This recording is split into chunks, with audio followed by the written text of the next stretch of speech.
Hello everyone, I'm Kayla, and guess what movie I saw on Wednesday?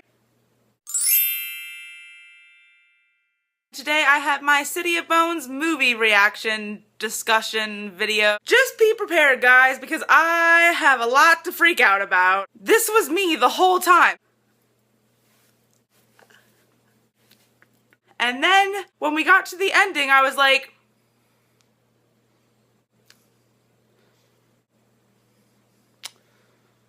I have mixed feelings about the ending, but we'll get into that later. So I came home from the movie and I just needed to freak out with people, so I went on Twitter and I apologized to Jack over at Jack Eats Books because I was going crazy and I was tweeting him and messaging him, and also Amber over at Nerdy Book Lover. Thanks for being there to freak out with me. Holy crap, you guys, this movie, despite what the critics are saying, despite what Rotten Tomatoes are saying, despite what Christine over at Polan Bananas Books had to say about this movie, I thought it was good. I was pleased with the movie overall. I actually would give it a B, a 4 out of 5 stars. I'm easy to please, what can I say? Let's get into it. So let's talk about the casting first. I was extremely against Jamie Campbell Bower playing Jace. I was like, why would you get him to play Jace? He is not Jace. But he was the biggest surprise for me in this movie. He played Jace so well. His sarcastic comments were spot on. I actually adore him as Jace, and I really can't see anyone else playing the role. I was proven wrong, and I apologize to Jamie Campbell Bower for ever doubting him. I was shocked at how well he played Jace, and some people don't think he's attractive, and some people don't think that he had chemistry with Lily Collins, who plays Clary, but I thought their chemistry was spot on. They are dating in real life, I think. I was just so happy to see Jace and Clary on the screen. So Jamie Campbell Bower was that broody, maybe he was missing a little bit of the sarcasm, but he still had that with Simon. The banter between him and Simon were awesome, just like the book. And Simon, Robert Sheehan, oh my god, he was amazing. He broke my heart when he confessed his love to Clary. He had so many humorous moments. I just loved him as Simon. Robert Sheehan made me sympathize with Simon more instead of just being like, oh my god, you're so annoying, go away. A+ to Robert Sheehan. Lily Collins was great as Clary. I don't have any complaints about her, except for the fact that I just don't like Clary as a character, so I'm trying to think of it objectively, and I really think that Lily Collins captured the emotion and the confusion that Clary was going through the entire story, so good job, Lily Collins. Magnus Bane's casting? What is it, Godfrey Gao? He looked just like Magnus. I have no problems with it. I don't really have problems with the way he acted either. I can understand where people are coming from when they say that he was missing his snidness, his smart aleckiness. I would like to see him more because he was only in it for 5 minutes, so we can't really judge him, guys. I don't know why people are judging him hardcore, but he only had 5 minutes of screen time to make an impression, so that's not a lot. Just saying. Hopefully City of Ashes gets made because I'll just die if it doesn't. We'll see how Godfrey Gao does in the future as Magnus Bane. All the minor characters like Jocelyn, played by Lena Headey, and Luke, played by Aidan Turner, they were great. Lena Headey and Lily Collins played a great daughter-mother combination. And then we get to Valentine, played by Jonathan Rhys Meyers. Whew. I don't know what was going on with the hair, but my mom leaned over to me halfway through the whole ending scene, and she's like, what's that with Valentine's hair? And I was like, I'm not really staring at his hair, if you know what I mean. He brought so much emotion and anger to the role. I really appreciated that, but at the same time, he was missing some of Valentine's sophistication from the books. He was a psychopath, and you can tell because he was just screaming and talking weird and just so emotional, but I really enjoyed Valentine. Like I said, guys, it doesn't take much to please me. Yeah, the hair has got to go. I don't know who made that decision. I don't really have complaints about the casting, if you can't tell. Jace was the biggest surprise to me. Jamie Campbell Bower. Thumbs up. Moving on.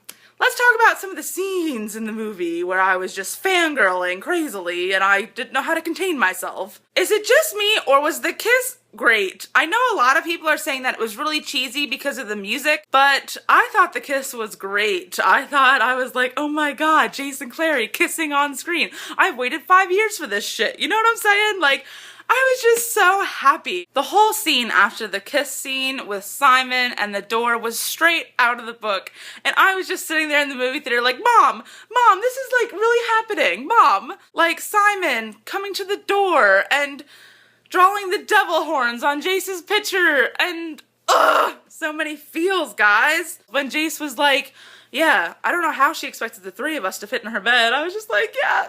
I don't know how she expected it either, Jace. The whole romance between Jace and Clary, the chemistry, the tension, when he took her hair down and she's like, oh, is that better now? And he's like, yeah, better. I was like, yeah, they have chemistry. They have it. Yeah. I just thought that I just have so many feels about this movie, and I loved that they kept the Falcon story in. I feel like to love is to destroy is the main theme of this story, and it was definitely included in the movie, and thank God for that. I thought that the introduction of Magnus was great. No pants, only Magnus, let's be honest here. Magnus maybe just needed more screen time for me, like I said before.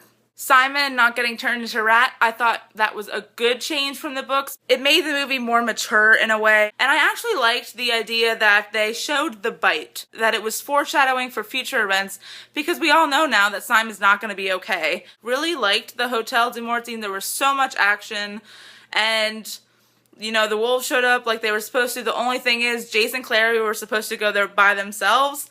I don't think that it really changed a whole lot. Where was Raphael? Did we know that he wasn't going to be in this movie? I don't remember reading that. But anyway. But yes, I liked the Hotel de Mortine. I didn't have a problem with it. Isabel freaking Lightwood.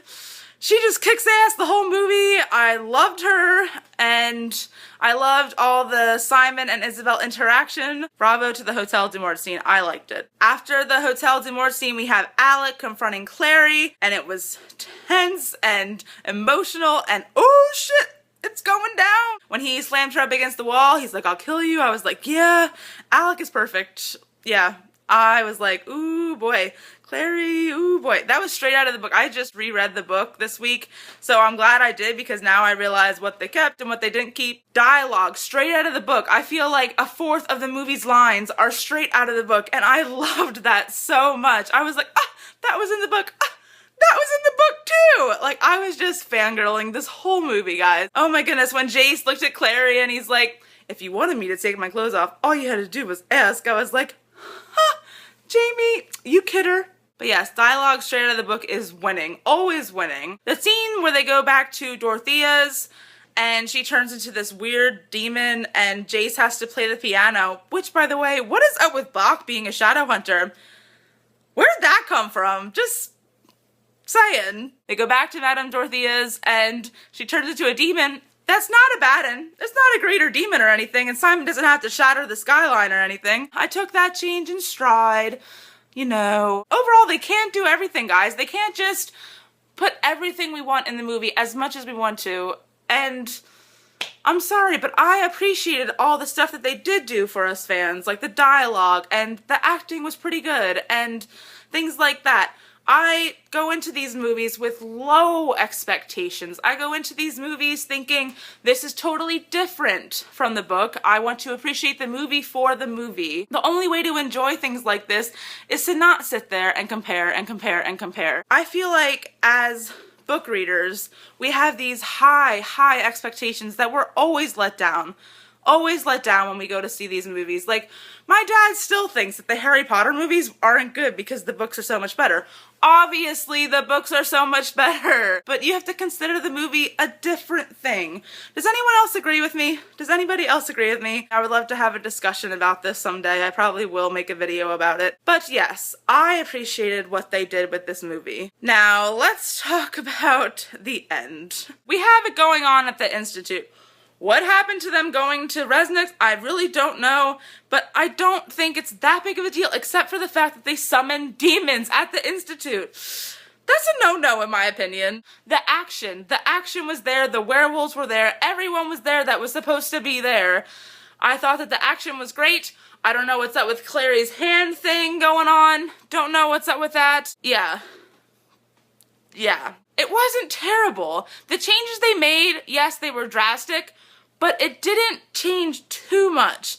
The only thing that I didn't like was the whole brother-sister reveal type deal. They spoiled that, which I didn't mind. If non-book readers go see this movie, I think that spoiling the brother-sister arc is a good thing, because I don't think that non-book readers would appreciate the fact that Jace and Clary still have chemistry after revealing that they're brother and sister. People would be like, that's gross. And the only reason we didn't think it's gross is because we didn't give a shit when we read the books. We shipped them anyway. I loved the fight between Valentine and Jace. It was intense. It went on forever, but I appreciate that because it was awesome.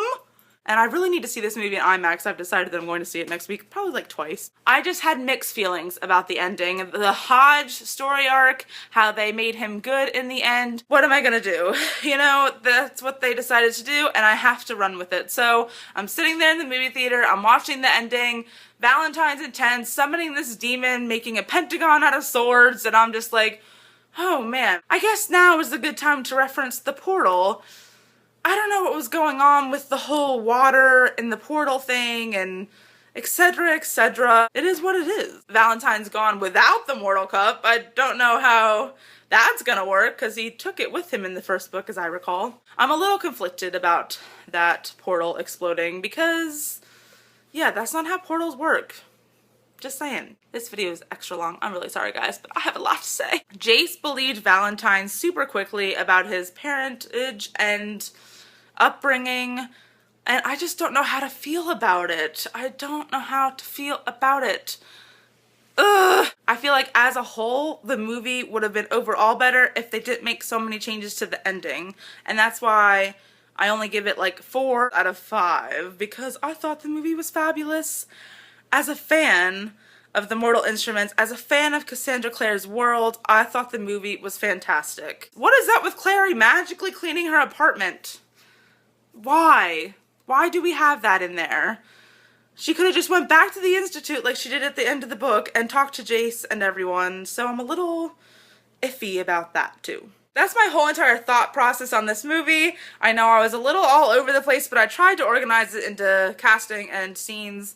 So let me know what you guys think. I wanted to hear your thoughts on whether it was a good adaptation, whether you will see it again, what you thought of Jamie Campbell Bower. Are you agreeing with me, disagreeing with me about how he surprised me at how good he was playing Jace? I want to know if you guys like the movie for the movie, not including all the book stuff. And thank you again, Jack. And thank you again, Amber, for talking to me about the movie after I saw it, because I was screaming. I was going crazy, people. So yes, bravo to the cast of the Mortal Instruments. I didn't mind the changes so much, and I give it a 4 out of 5 for sure. Thank you so much for tuning in, and I hope to see more of you in the future. Bye-bye, peeps.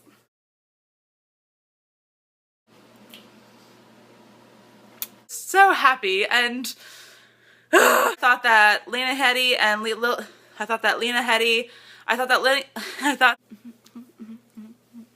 today I have my